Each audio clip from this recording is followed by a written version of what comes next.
From the NewsChannel 5 network, this is Inside Politics. Hello, everyone. I'm NewsChannel 5's political analyst, Pat Nolan. Welcome to Inside Politics. Congress returned to Washington this week trying to figure out what to do with President Joe Biden's $2 trillion infrastructure bill. Many say it's long overdue legislation. Others say it's too large. Some don't like the size and type of taxes it raises. Others don't like it being possibly passed through by the budget reconciliation process, adding to the cost of the national debt. Some lawmakers are just not sure also how this bill actually defines what infrastructure is. Congress also appears to remain undecided on how to protect the Capitol and its grounds after 2 deadly attacks since the beginning of this year. One of those representing Tennessee in the U.S. Congress is 6th District Congressman John Rose. He's our guest on Inside Politics this week. Congressman, thank you so much for being with us, and welcome back to the program. Thank you, Pat. Thank you for having me on today on your program, Inside Politics. I recently read an interview that you gave to the Hendersonville newspaper in which you said you're willing to work with President Joe Biden and you hope the feeling is mutual. Do you have some reason to believe the president doesn't want to work with you and the other Republicans?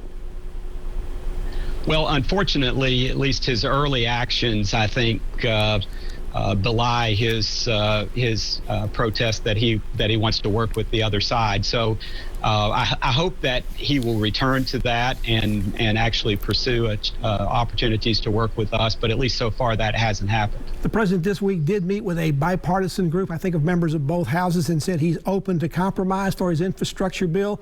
If the president was here with us this morning in this conversation, what would you tell him would need to be changed in the bill that would get your support for it?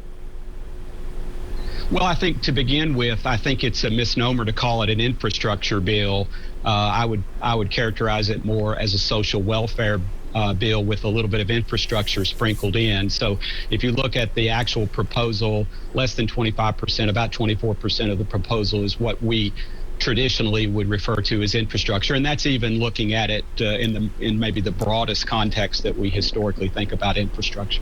There is a group of Republican senators and maybe some of the House as well who are looking at a compromise at about $800 billion. Is that something you could vote for, or is it still too much? Well, the approach that I would like to see us take is to focus truly on infrastructure. As you know, and from my past statements and actions, I'm a major supporter of infrastructure, believe strongly that the country needs to make a significant investment, particularly in surface transportation, but we also have needs when it comes to rural broadband, and we have needs with our wastewater and water treatment facilities across the country, and even our electrical grid. I think we could all agree probably deserves some investment. So the approach that I would suggest the president should take is to look at infrastructure itself closely and make proposals that are not, inclined to kind of throw a lot of money too quickly at this problem, but to find kind of systemic long-term solutions. So, for example, with surface transportation, it also happens to be a year when we're going to reauthorize the Highway Trust Fund and the Surface Transportation Act. And I think we should find ways to do that and pay for it and set ourselves on a long-term kind of level, perhaps inclining field that will solve those problems over the long term. Now, some lawmakers are talking about changing the bill to reinstitute the deductibility of state and local taxes, particularly here in Tennessee. That would be the sales tax. If that was added into the bill, would that make you more likely to want to support it? It actually wouldn't, because I think what we've seen historically with that is that deductibility causes us to essentially subsidize high tax states.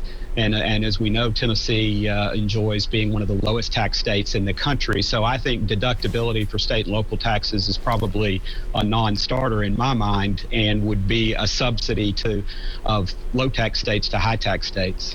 It sounds to me like the $800 billion they're talking about is probably still too high for you. Is there any level of negotiation that could bring this into a range that you'd like? Because Democrats think that the $800 billion is too low. Well, so again, what I would say is that we look, and maybe there's a comprehensive package that could be put together, but the approach that I would take is again, focusing on surface transportation, the Highway Trust Fund, it's been in deficit since 2008. And so we need to look at a long-term solution to how we fund transportation infrastructure in this country, provide funding that pays for that as we go. We've seen how that works in Tennessee. And so, I've been a big believer that if you look at the Tennessee values, the Tennessee solutions that we've implemented and how they've worked over a number of decades, that should be a blueprint for how we do this at the national level. So we need to take each of these in turn, it seems to me, look at what we can afford as a country, and then make prudent investments that we pay for in infrastructure. And then if there is support for some of the social welfare elements of President Biden's proposal, those should be able to stand on their own. All the Republican members of our House delegation, that's 7 members, all voted against certifying President Biden to be the President of the United States back in January. Do you still feel that? Obviously, you're working with him. Do you feel like he is the bona fide President of this country?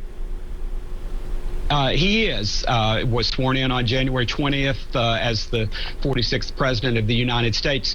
To maybe clarify a little bit about what happened on January 6th, obviously we were operating under the provisions of the Constitution and the 1887 Electoral Count Act, and we weren't actually certifying the election results, so we weren't voting against certification of the election results. The states actually do the certification process.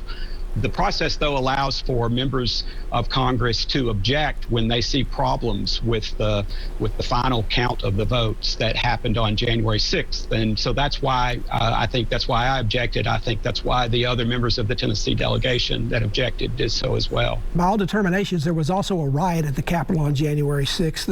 In another interview I read with you, you also said you didn't feel threatened that day. Did you not see the video? Did you not realize what was going on outside, both inside and outside the Capitol that day? Well, I didn't see the video. I was actually on the House floor at the time the break-in of the Capitol occurred, and I don't mean to be cavalier about it, but there was a large number of Capitol police officers and sergeant-at-arms officers in the House chamber with us, and so I felt like they were adequately prepared to protect us, and indeed that proved to be the case. I certainly don't condone what happened on January 6th. Folks should not have broken into the Capitol, and I am very thankful to the Capitol Police and the Sergeant-at-Arms staff for the heroic steps that they took to safeguard members of Congress and others in the Capitol. Congressman John Rose of the Tennessee 6th District is our guest on Inside Politics. Back to continue our conversation with the Congressman after you watch these messages.